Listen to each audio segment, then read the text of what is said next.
Hey up my old muckheads, welcome back to another video. If you are new, please consider subscribing to the channel. Hit that thumbs up. And I appreciate you clicking on this video. I know we've all got very busy lives. And I appreciate you taking the time out to watch this. This is a DVD and Blu-ray haul that I got from Amazon. Now, the majority of these DVDs and Blu-rays is stuff that I wanted to find in CEX, but they didn't have them. Speaking of CEX, there is one DVD here that I have got that wasn't from Amazon, although you can get it off Amazon. I found this in CEX, this mockumentary called Ghost Watch. Now, as it says on the cover there, it was banned for a decade. And I remember this. I remember watching this. I can't remember what year it came out. It says 1992, so I would have been 13. Yeah, it broadcast on Halloween night, 1992. And the thing about this, yeah, it was a mockumentary, but it came across as if it was true, as if it was real life, because this guy here, Michael Parkinson, was a very respectable chat show host and presenter. So whatever he was telling the British public, we would trust him, we would believe in what he said. And this whole mockumentary was regarding a house that was haunted, and this spirit, I think it was called Pipes, does it say? Yeah, there's a ghost called Pipes, and it was harassing these two young girls in this family that lived on this traditional British street. They too have seen a mysterious dark figure in the background of that shot in the children's bedroom. Michael? Dark, mysterious figure, Doctor. Have we got that sequence ready yet? Yes, Can we see that tape? Yeah, I think we can. I think we can see it right now. Let's roll the tape. There you are, up there on the screen. That's the tape you wanted, isn't it? Sleep, turn the light off. Mum said if you don't. Right. Now, this is the point where Emma Stapleford, our caller, says she could identify that dark, mysterious figure in the corner of the room. Don't see anything myself, do you? I'd definitely recommend watching it. As I said, a lot of people, and when I say a lot, I mean a lot of people believed it was true. Up until, right, for me anyway, up until the very end when, I won't spoil it, but the ending to this was a bit too far-fetched. Up until the last 20 minutes, 10, 20 minutes, it was believable, it was believable. And I remember the following morning listening to the radio and the presenters on this radio program I was listening to, they were kind of saying how many complaints the BBC had got. This, I think this was broadcast on BBC One at the time. It is, of course, Halloween, and if you were with us for our Ghost Watch earlier, may I reassure you that it was just a story, and all's well here at Television Centre. Yeah, the amounts of complaints they got, there were people freaking out. It caused a right stir. It did cause a right stir. I do believe it's somewhere on YouTube if you do want to watch it. But I did want to own it. It was £5. But it was not only Michael Parkinson. Sarah Green, who is famous for being a children's TV presenter, again, she's a respectable woman. You would believe in what she was telling you. The same with Mike Smith. Now, I don't know a lot about Mike Smith. I know that he was married to Sarah Green. I believe he was a presenter of programmes as well. I can't remember much about Mike Smith. But yeah, I highly recommend this. It's 91 minutes. A really good setup, a mockumentary. And all this fuss, all this scaremongering it caused, it was a good watch, ghost watch. Right, so what did I pick up from Amazon? As I said, there were some films I specifically wanted when I went to CEX. If you've not checked out that video, check it out. It's the £10 CEX challenge. One of the films I did pick up there was Return to Witch Mountain. So obviously, that being the second film, I need the first one, which is Escape to Witch Mountain. So I picked this up on Amazon. This, I think it cost me £1.60, 63, a couple of tuppence on top. Really good classic Disney film, highly recommend. And I know they were remade with The Rock, which is a decent film in itself. But Escape to Witch Mountain, really good.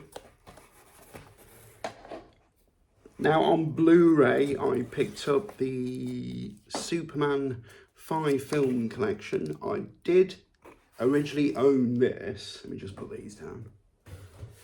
I did originally own this on DVD, this box set. But about probably 10, maybe more than 10 years ago, we decided to trade in, all our physical media, because we thought the future was digital. Everything was digital. Everything was coming available on iTunes. What was then the Google Play Store, which they have since converted it into YouTube. So everything you purchased on Google Play Store went onto YouTube. Then of course you've got Amazon, Amazon Prime. If you purchase anything off Amazon, that goes onto your Prime account.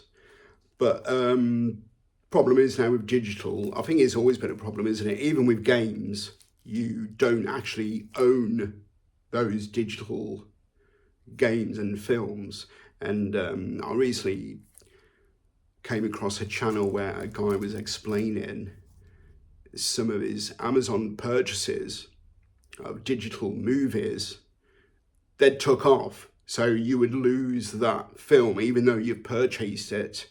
You would lose it. So best bet if you purchase anything digital, if you've got a hard drive to download everything onto, definitely do that, because you will lose out on stuff you've bought, you've spent money on.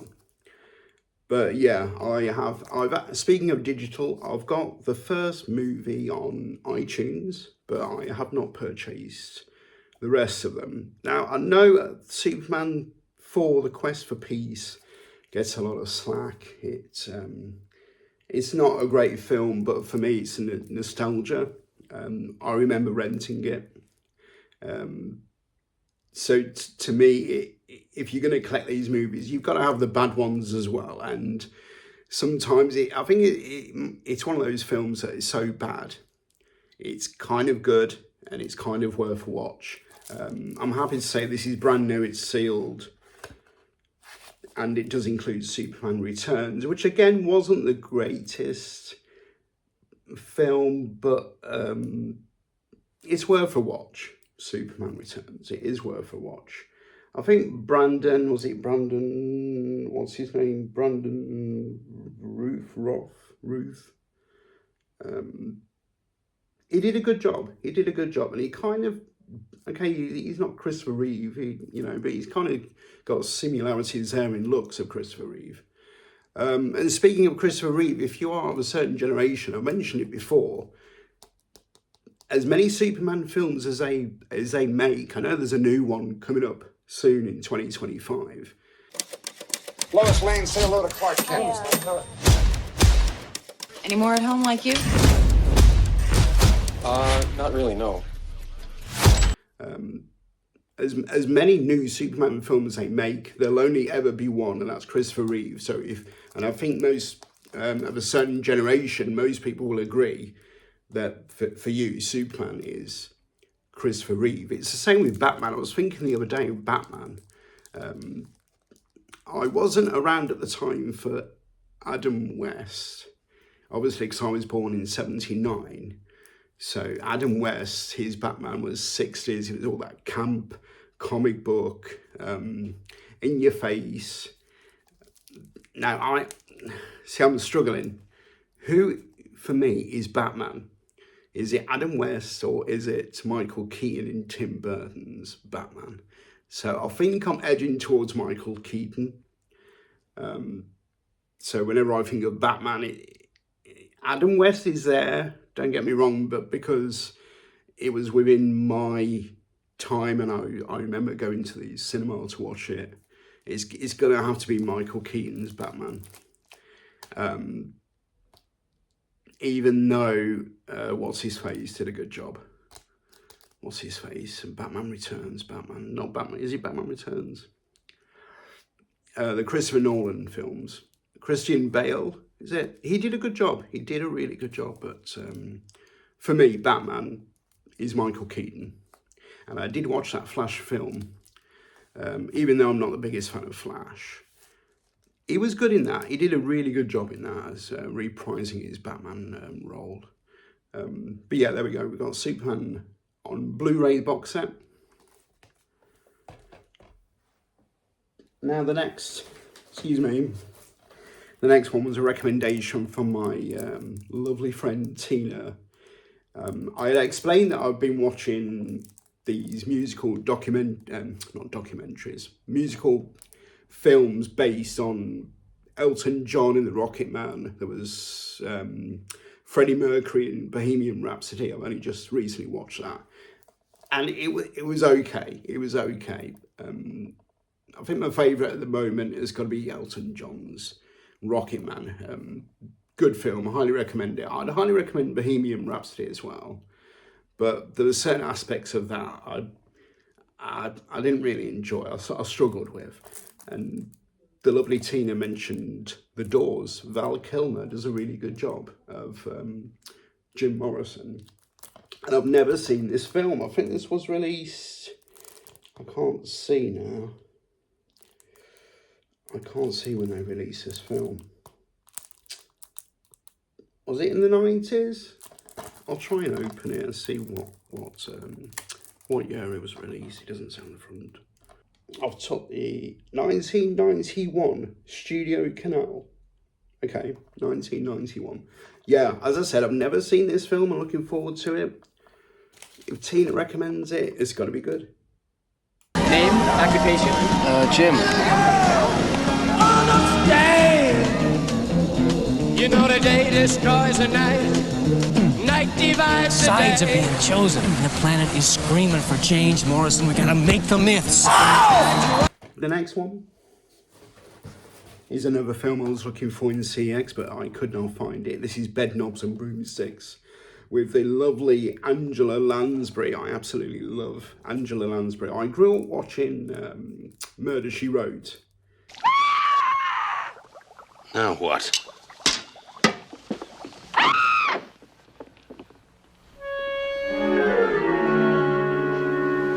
What happened? It's the fish.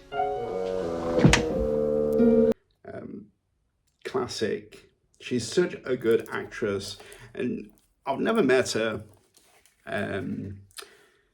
But you know, she comes across as warm, gentle, a lovely lady. But of course, I've never met her. This film is brilliant. Another Disney classic on Blu-ray.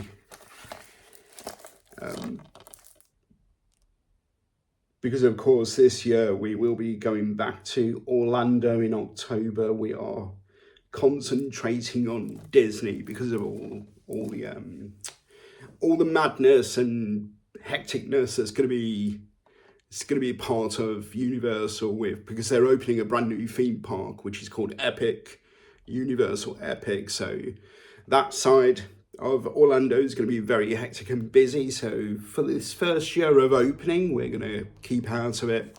Also because they were only releasing one-day tickets. Now, for one day, you're not going to get much done because it's going to be hectic. It's a massive park. I can't remember how many acres it is, but it's going to be a huge, huge theme park, at least double the size of Universal Studios. So you can imagine going there for one day and being gutted because you didn't get to do everything you wanted to do, but they're restricting you to one day. So we're going to concentrate on Disney this year. And so the focus for me is to try and get some Disney classic films I grew up watching. This one is definitely one of them. Now, my final pickup is a really good film. I've only watched this film once, and I remember it being really intense and really good. It's Falling Down with Michael Douglas.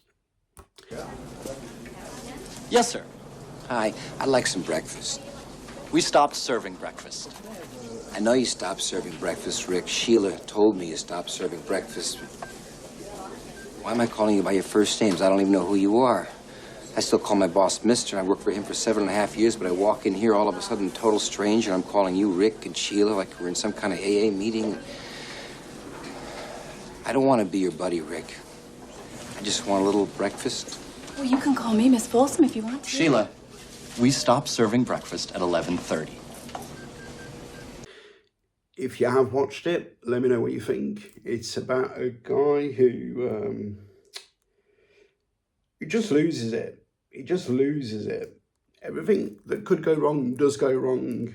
I think it starts off, I think it starts off with him being stuck in a traffic jam. But from what I can remember, like I've said, I've only seen it once. From what I can remember, it was a really good, intense film. So I look forward to watching this again and giving out my thoughts. I will eventually get around to doing a video of films that I've watched and my opinions of them. And that's it. The box is empty. That is my little Amazon haul plus Ghost Watch from CEX. Let me know if there's any films here that you have seen and your thoughts on them. Let me know if you've got any recommendations as well. Let me know in the comments below if you have got any suggestions you think I should watch or pick up or try and pick up. Now, going back to this one, I thought I picked this up quickly because I thought it was a hard to get DVD or whatever. I'm not too sure it's on Blu-ray, but it's not hard to get. I thought this was a hard to get purchase, but it's easily available on Amazon, and I think it's on YouTube, available to watch. I'm not 100% sure, but it might be. Anyways, I've been watching a lot of Disney Plus, and I must say, their basic package of $4.99 a month with the adverts, there's more adverts on Disney Plus than there are on Netflix. I thought I'd just add that to this little bit at the end. Because if you're thinking about, if you were like me and thinking, well, why would you pay a subscription to something that's dishing out adverts on top? Now, Disney Plus, there's a hell of a lot more adverts on that than there are on Netflix. So if you're in two minds as to which one to get, I would go for Netflix. The standard package, $4.99 a month. It does include adverts, but you hardly get any adverts. You'll probably get one. Whereas Disney, some of the stuff we watch in a minute, you'll get about three adverts. So go with the Netflix. Not that I'm going to be sponsored by any of these. So, yeah. That's it. Take care. Thank you for watching. Look after yourselves, and I'll see you very soon.